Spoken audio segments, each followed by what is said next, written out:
I think the postmodern objection to meaning is actually wrong. Well, we talked about this earlier. I do believe that there's a transcendent ethic.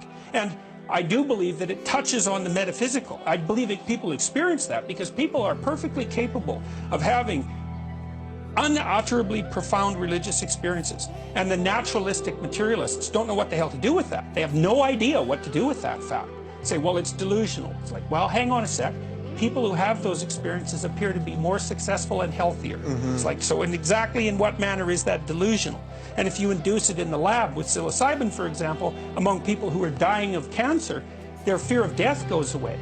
It's like, you're going to just lay that out there as delusional, or you'll quit smoking. 85% success rate with one mystical experience on psilocybin produces 85% cessation rate in smoking. Yeah. It's completely, and with MDMA, ecstasy, the 3 treatments with MDMA, that's what the current research indicates, produces a 72% cure rate for intractable post-traumatic stress disorder. It's like, those are miracle cures, and they have to be accompanied by the mystical experience. No one knows how to account for that.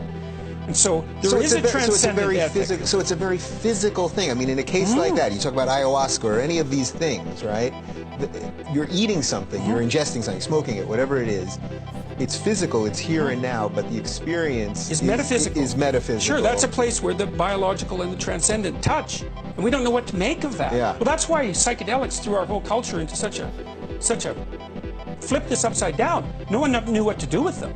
You know, I mean, the Indians regarded psilocybin as food of the gods for a reason. And when people have encountered psychedelic substances throughout human history, that's always how they've been characterized. Yeah. That's right, food of the gods. It's like, beware of them.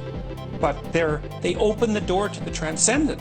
And, well, I think the evidence that they are doing something, that psychedelic substances are doing something that we seriously don't understand at all, not a bit, is overwhelming. Rick Strassman wrote a book on his experiences giving DMT to a whole bunch of people down in Austin, I think. And Strassman's a pretty straight scientist. You know, he was interested in measuring psychophysiological responses to the drugs. Well, he'd give people DMT and they all came back with the same story. I was blasted out of my consciousness.